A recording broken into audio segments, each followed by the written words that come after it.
Hi there, accountants. I hope all is well, and I pray that as you're viewing this video, that you're in the best of health and spirit. In this video, we're going to cover several questions from chapter 12, which deals with investments. In the previous video, we covered debt investments, and in this video, we're going to focus in on equity investments. So as we know, debt investments, this is essentially where one corporation lends money to another corporation.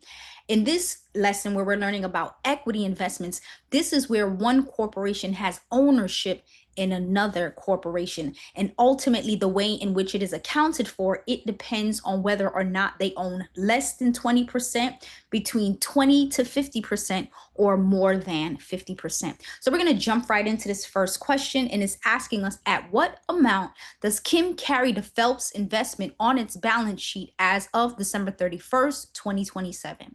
It states Kim Company bought 30% of the shares of Phelps Incorporated at the start of 2027. Kim paid $10 million for the shares. 30% of the book value of Phelps net assets is $8 million, and the difference of $2 million is due to the land that Phelps owned that has appreciated in value. During 2027, Phelps reported net income of $1 million and paid a cash dividend of $0.5 million.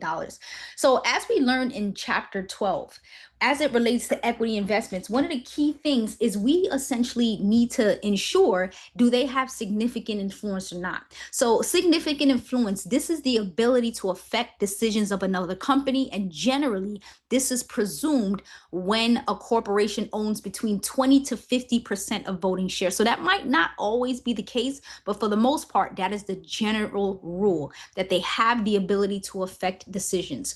So in such cases, whenever they own less than 20%, we use the fair value through net income method to account. And this is essentially where we record dividends as revenue and we adjust to fair value. In this case, where they own between 20 to 50%, we use what's called the equity method, and we record the corporation, the investee's share of income, and we reduce it for any dividends that are distributed. And then in a case where they own more than 50%, that is where there's consolidation and they combine the investee's financial statements with the investor. So based on this information, they bought 30% of the shares. So therefore, we are going to use the equity method where we record the share of income and we reduce for dividends. So this is asking, at what amount is Kim going to carry the Phelps investment on its balance sheet as of December 31st? So I have a spreadsheet just to kind of provide some visualization as we go through it.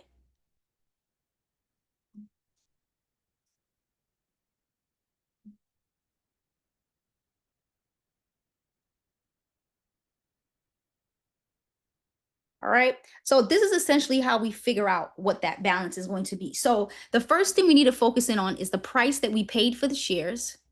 This doesn't look as clean as I would like it to, but we're going to make it work. Make this a little smaller. All right, perfect. So there we are.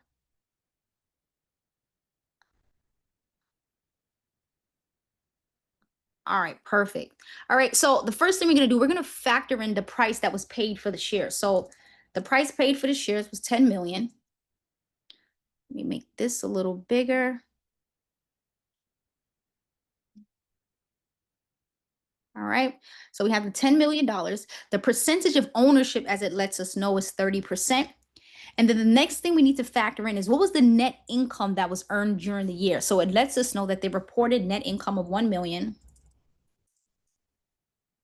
And then it lets us know that they have dividends of $500,000, which is basically 500,000. So the next part of the step, so it's the price paid for the shares plus the percentage of ownership multiplied by net income minus the dividends. So in order for us to, continue to do the calculation, again, think about it like a algebraic expression, right? Or algebra. We need to find out the difference between the net income and dividends first. So with that being said, the 1 million minus the 500,000, that gives us a difference of 500,000. We know our ownership percentage, which is 30%, and we know that we paid $10 million for the shares. So we're just going to format it a little bit. All right. So it's the $10 million plus 30% of the difference between the net income and dividends. So if we do the math, 30% of the 1 million, which represents the net income minus the dividends. I mean, you can do it separately. You can do 1 million, the net income multiplied by the 30% minus 500,000 multiplied by the 30%. But this is just an easier way to do it. But obviously, that's not the only way it can be done. So 15, just going to make this a little bigger. All right. So with that being said, we add the two, the price paid for the shares and their share. So when we add the two,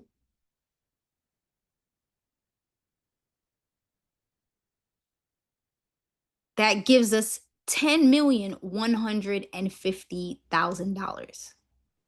All right. But here's the thing. So with this problem, it's asking us to enter our answer in the millions rounded to two decimal places. So if it's 5.5 million, it will be entered as 5.50. Because in this case, it's 10,150,000, we are going to enter 10.15. So I'm going to quickly go through that again. In order to get the answer to determine how it's going to be reported on the balance sheet, it's the price paid for the shares, which is 10 million, plus the percentage of ownership multiplied by net income minus the dividends. So in such case, the net income minus the dividends gave us 500,000. We multiplied it by the percentage of ownership, which was 3%. So that means that their increase in shares, or increase rather in the value of the shares, was 15 or 150,000. So therefore, we added that amount to the price paid for the shares. So that is why it is going to be reported at 10.15, but $10,150,000. So we move on to the next question. And here it's asking, on January 2nd, 2027, Sanborn Tobacco Incorporated bought 5% of Jackson's Industry Capital stock for $90 million. Jackson Industries net income for the year ended December 31st, 2027 was $120 million.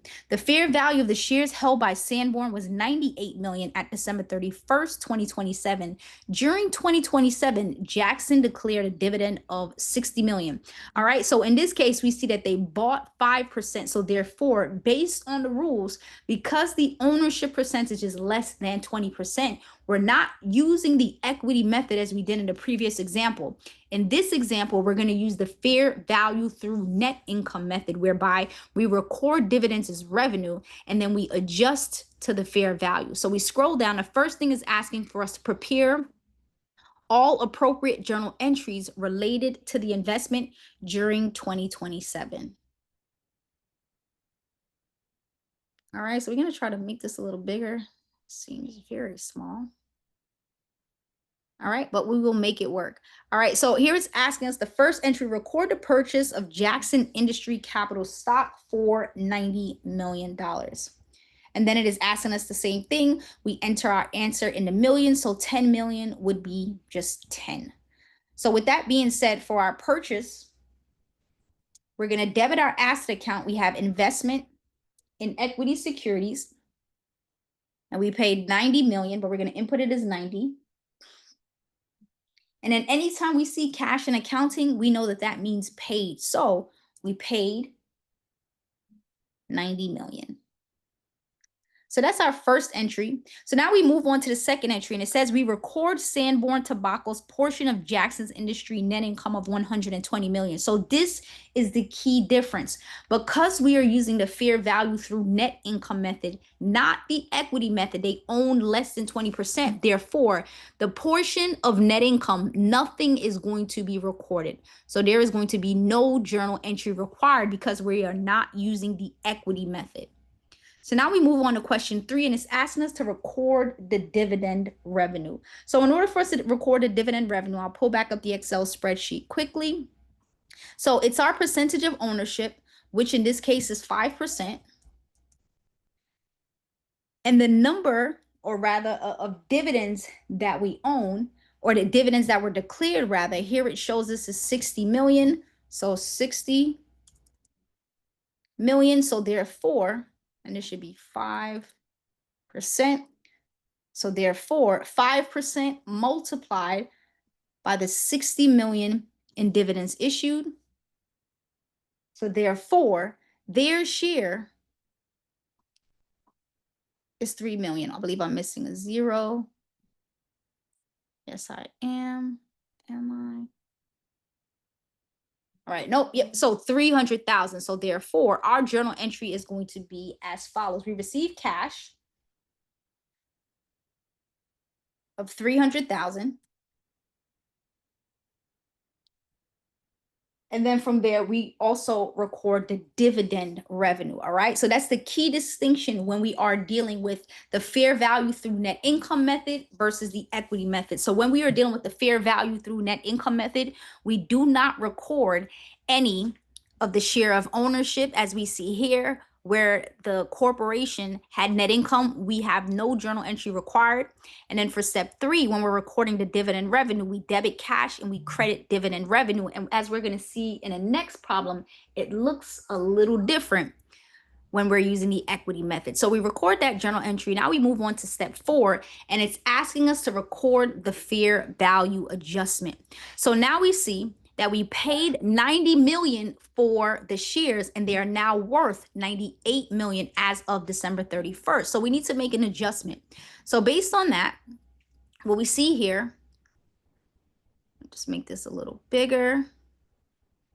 All right, perfect. So as of right now, the balance as of January 1st, 2027 is 0. There's no balance. However, we see that there's a difference. There was an increase of 8 million. We paid 90 million for it, and it's now worth 98 million. So think of it like a home. You paid 90 million for the home, and now based on the fair market value, it's 98 million. There's an increase of value of 8 million. So therefore, at the end of the year, December 31st, we need a balance of 8 million. So therefore, think of it logically. Right now in your bank account, you have $0 and you need $8 to pay for a bill. How much money do you need to deposit into that bank account? You need to deposit $8. All right. So simply stated, our journal entry is going to be as follows. So we have these 2 accounts that we use in order to account for the adjustments, the unrealized gains and losses. So the first one is the fair value adjustment, and the next one is the gain on investment, unrealized net income.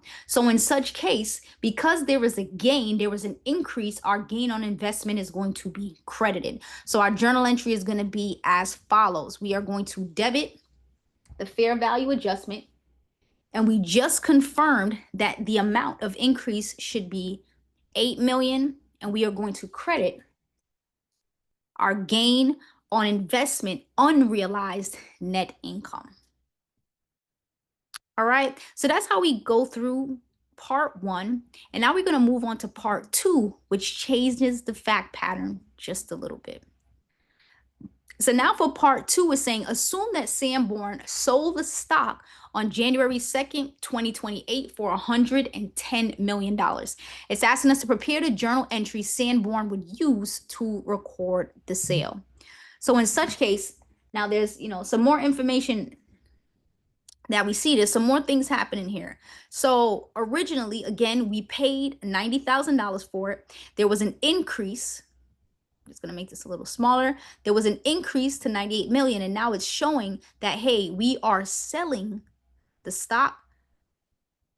Perfect. It should look a little better. All right, that we are selling the stock for 110 million. So in such case, the first thing we need to factor in is, hey, well, there was an increase, right? Initially, we purchased it again for 90 million, and now it's worth 110 million. So if we do the math, 110 is how much we are selling it for. Originally, it was worth 90. So we see that there is a difference of 20,000. So therefore,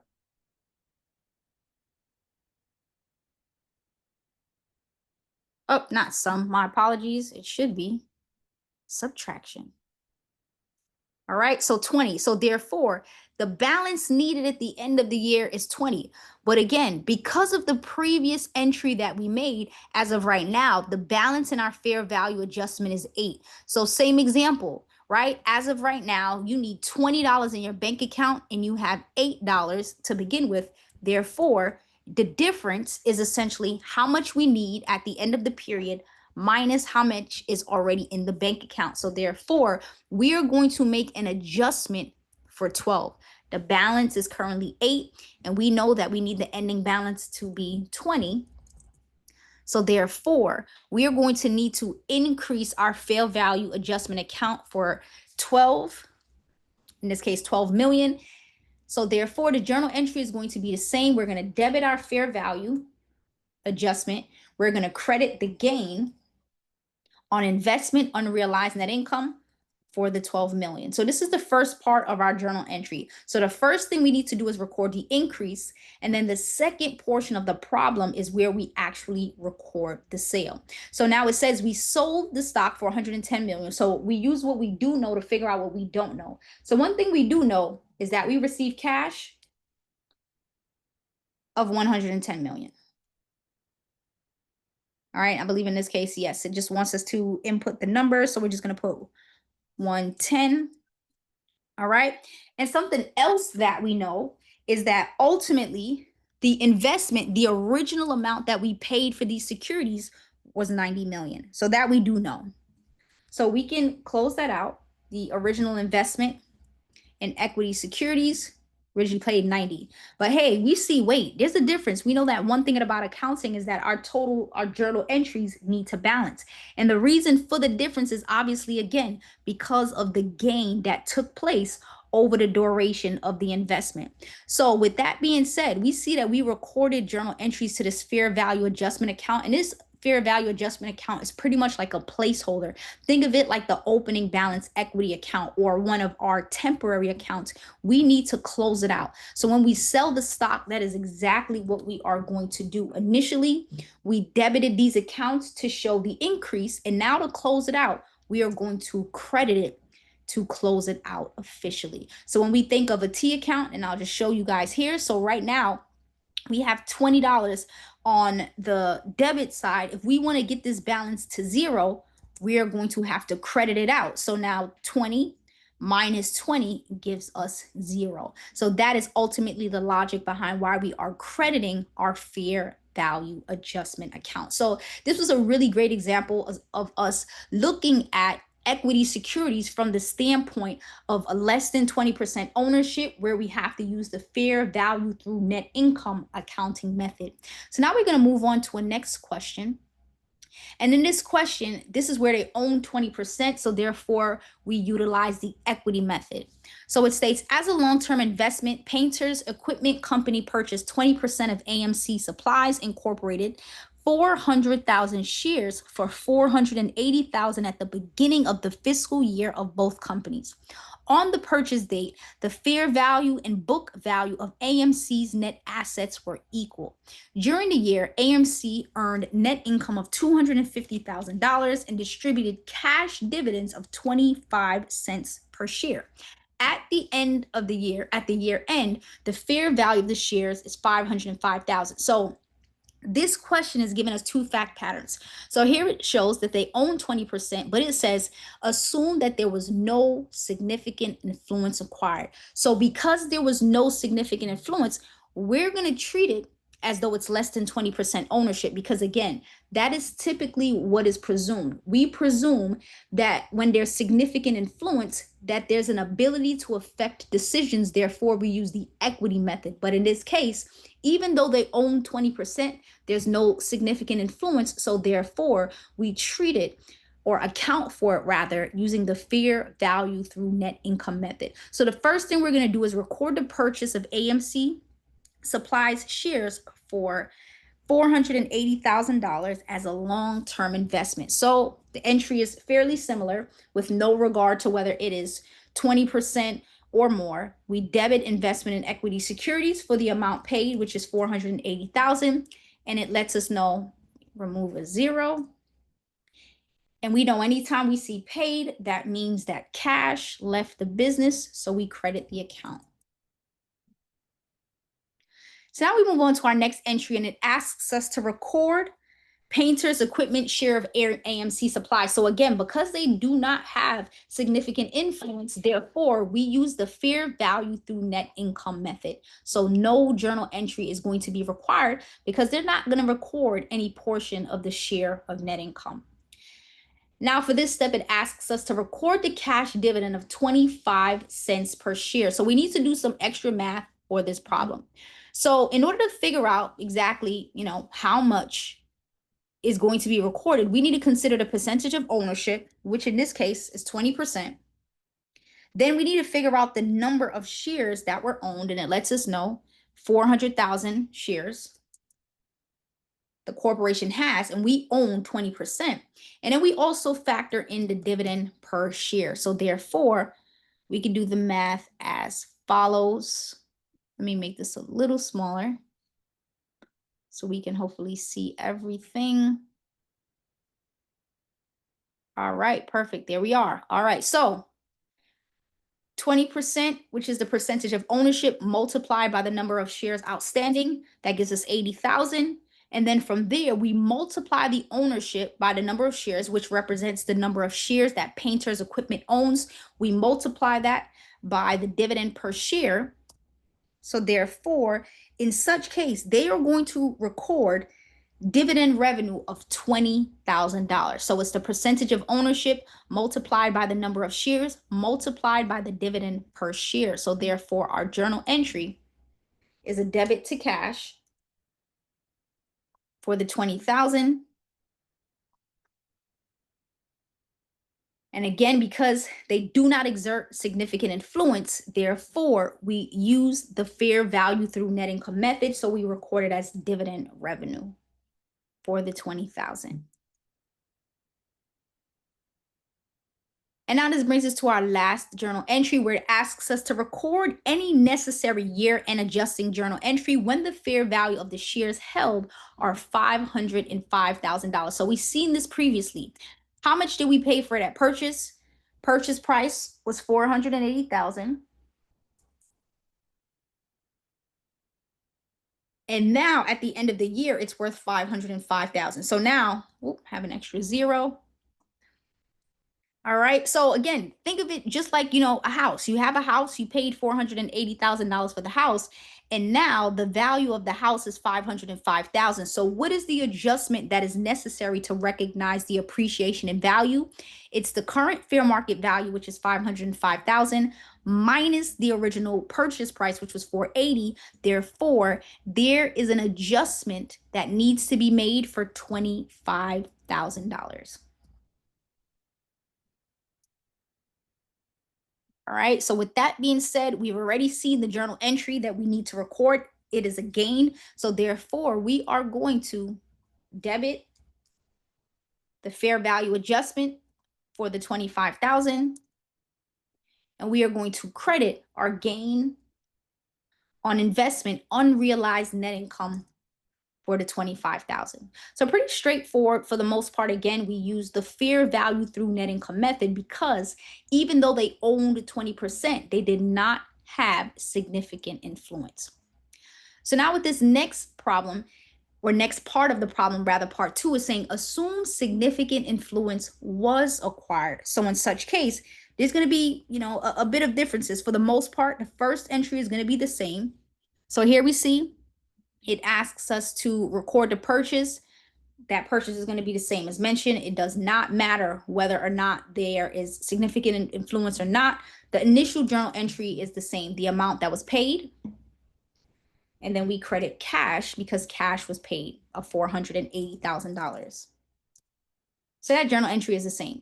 What does change, however, is because they have ownership, therefore, they are going to recognize not dividend revenue, but investment revenue for their share of the income. So we scroll over a little bit. So here we see the percentage of ownership in this case is 20%. And the net income that was earned from the company was $250,000. So therefore, Painter's Equipment is going to record 20% of this $250,000. So they're going to record investment revenue of $50,000. So the first thing they're going to do is debit their investment in equity. affiliate,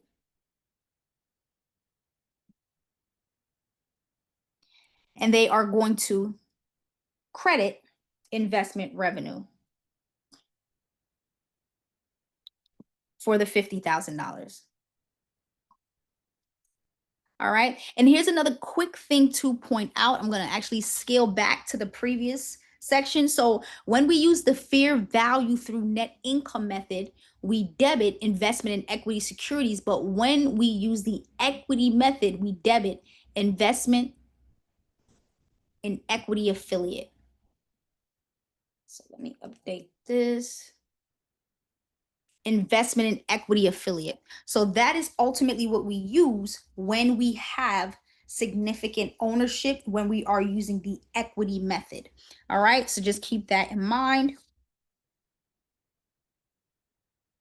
So now we move on to, this is the second. All right, so we debit investment in equity.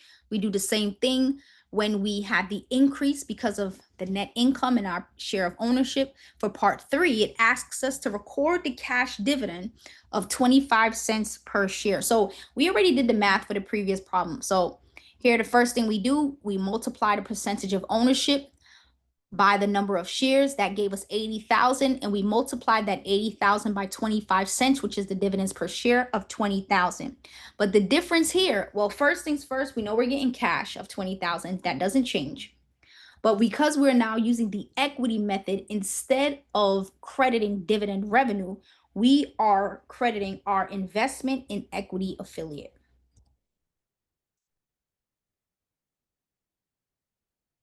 for the 20,000. And the key logic behind this is ultimately, right, think of it as though you have a certificate of deposit, or you open a new bank account and they give you a portion of interest for opening the bank account. Let's say they give you $500 and you go to the bank and you take out $300 from that interest that was earned. You are ultimately reducing the balance that you have overall. So it's essentially the same concept as we are dealing with the dividends that have been distributed. The corporation earned $250,000 in net income, and of that $250,000 that was earned as investment revenue, $20,000 of it was received as dividends to the corporation. All right, so this brings us to our last journal entry, whereby it is asking us to record any necessary year and adjusting journal entry. In this case, we are accounting for the investment using the equity method, not the fair value through net income. So therefore, there is no journal entry required to adjust for the fair market value. All right, so this was a good problem to essentially show us the difference between fair value through net income and the equity method. So again, one of the key things is whether or not there is significant influence. So this brings us to our last set of questions. And here it states the following selected transactions relate to invested activities of Ornamental Insulation Corporation during 2027.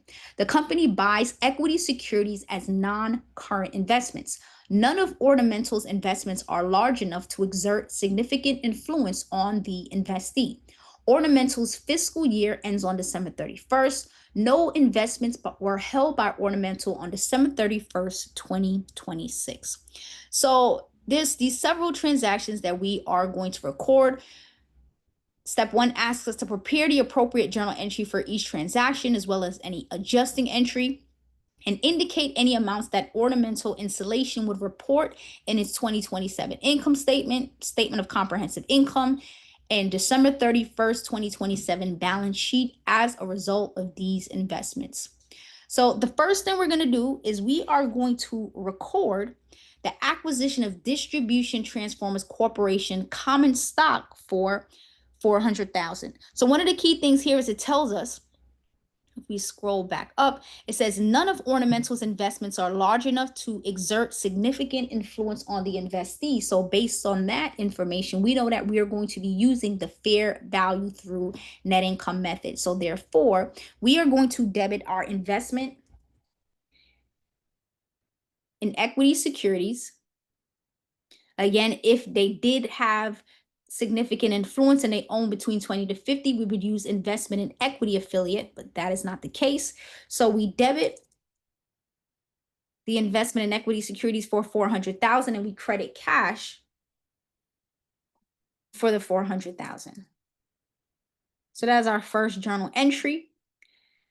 Next, it asks us to record the acquisition of American Instruments common stock. So same thing, we debit our investments.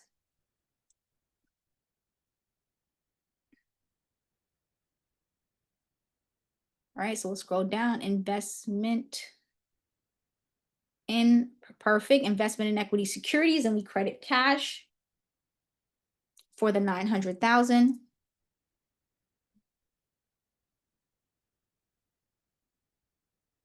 So we record that acquisition.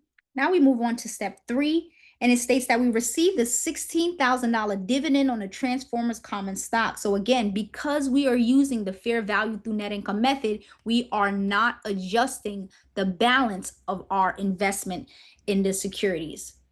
That is if we have significant ownership. So therefore, we just record it as cash of 16,000. So if we scroll up, we'll see the amount here, $16,000 dividend, and we credit our dividend revenue for the 16,000. And now for the next portion of the entry, it's asking us to record the entry to adjust fair value on the date of sale of distribution Transformers common stock. So if we scroll up, it lets us know that we sold the distribution Transformers common stock for $425,000. So now the first thing we need to ask ourselves is, okay, well, we sold it for $425,000. We paid $400,000 for it. So similar to what we saw in the previous problems, we'll scroll over. So one thing we do know, sorry, going to make this a little smaller. All right, so one thing we do know is that we paid $400,000 for the stock.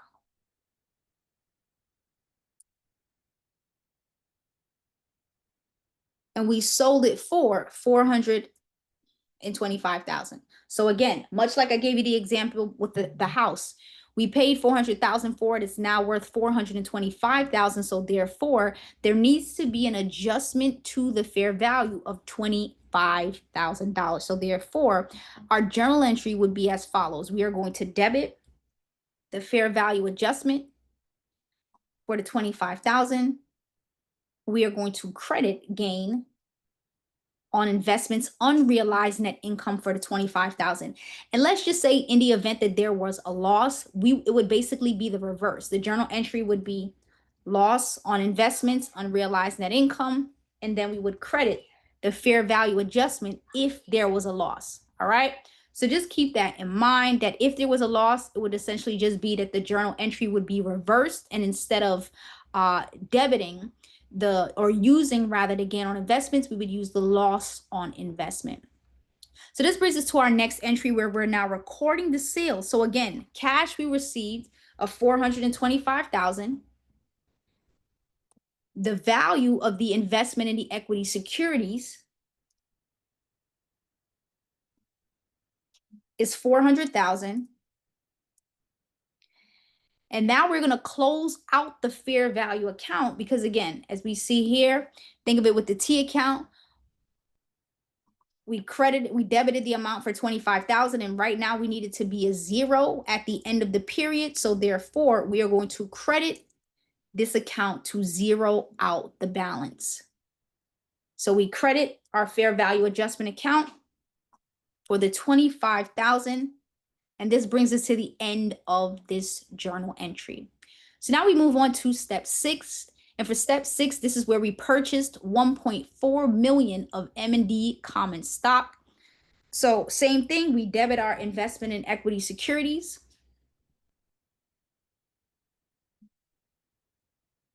for 1,400,000. And then we credit cash.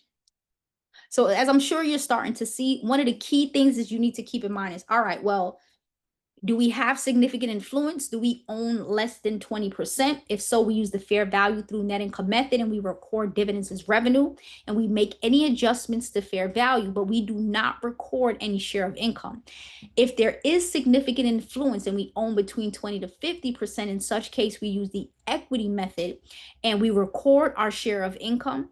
We do not make adjustments for fair value and we reduce for dividends.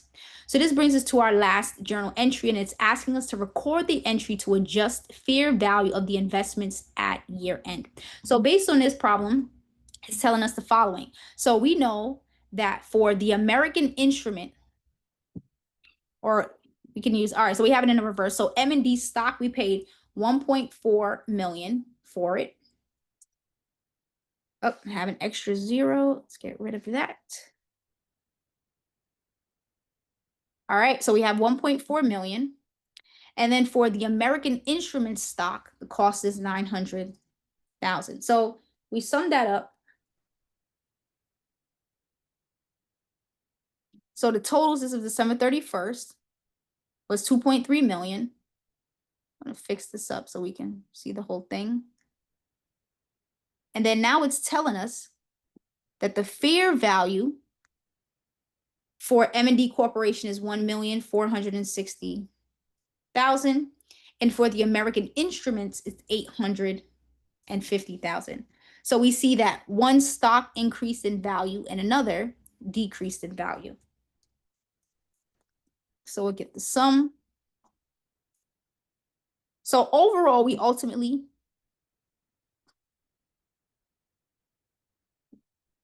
had a gain. So therefore, we see the difference between the M&D Corporation stock was the 1,460,000 minus the cost. So there was a gain of 60,000 for the M&D stock. However, for the American Instrument stock, there was a loss of 50,000. So overall, we net the two. And we see that overall, there was a gain of $10,000. And we are already familiar with how to account for this. So we know that as of right now, the balance was zero. We need the ending balance to be 10,000. So therefore, we are going to debit our fair value adjustment for the 10,000. And we are going to credit gain on unrealized for the 10,000.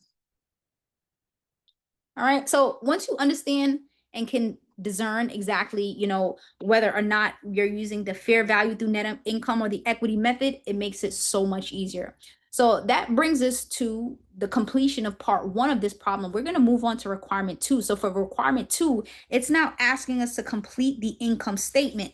And on the income statement, we want to factor in, all right, well, what is our dividend revenue? What is our gain on investments, our net income, all these different things we are going to account for.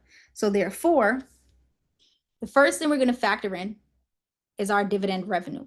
And if we go back to the problem, we see we had dividend revenue of 16,000. So we're going to carry that amount over. We could also scroll up and see it lets us know that we received the $16,000 dividend. This is the only time we receive dividends based on this fact pattern. And then the next thing that we factor in is our gain on investments. So if we go back to our journal entries, we see that there was a gain on investment as of October 2nd, 2027 for 25,000. And then there was also a gain on investment December 31st for 10,000. So we add the two, 10,000 plus 25,000. So therefore, there was a gain on investments of $35,000. All right, and it automatically shows us net income of $51,000. Now, the next thing we need to factor in is our statement of comprehensive income. So it's asking us about our net income, which we just calculated. The net income is 51,000. There's no other comprehensive income based on this fact pattern, so that's zero. So our comprehensive income is a total of $51,000. So now if we move on to our balance sheet, it's asking us, what is the current value of our assets? So we did that. Here we saw that the cost of the assets, this is how much we paid for it, was 2.3 million, but the fair value was 2,310,000. So therefore we account for it as follows. We recorded at the original cost, which is investment in equity, of 2,300,000. However, as we know, because we are using the fair value through net income on the balance sheet, we report it at fair value. So therefore, that's why we have this special account. We add the fair value adjustment of 10,000. So therefore, the fair value of the investments is what is reflected on the balance sheet. So now lastly, we move on to the shareholders' equity. We account for our retained earnings. And our retained earnings is that $51,000. All right, so this brings us to the end of questions for Chapter 12, Equity Investments. And again, one of the key things that you must keep in mind is ultimately, are we using the fair value method or are we using the equity method? So sometimes students, they confuse dividend treatment under the fair value method. Under the fair value method, dividends are income, but under the equity method, dividends reduce the investment account. All right, so that is one of the key things to keep in mind. You need to ask yourself, what is the ownership percentage? Is it under 20%? And they exert no significant influence? If so, we use the fair value through net income method. Do they own more than 20% but less than 50%? And if so, do they exert significant influence? And if so, you use the equity method. More than 50% is consolidation, but that was not covered in this lecture. It'll be covered in a separate lecture. But again, key thing to keep in mind, you need to understand what is the percentage of ownership, and that helps you to determine whether or not we are using the fair value through net income or the equity method. So that brings us to the end of Chapter 12, Equity Investments.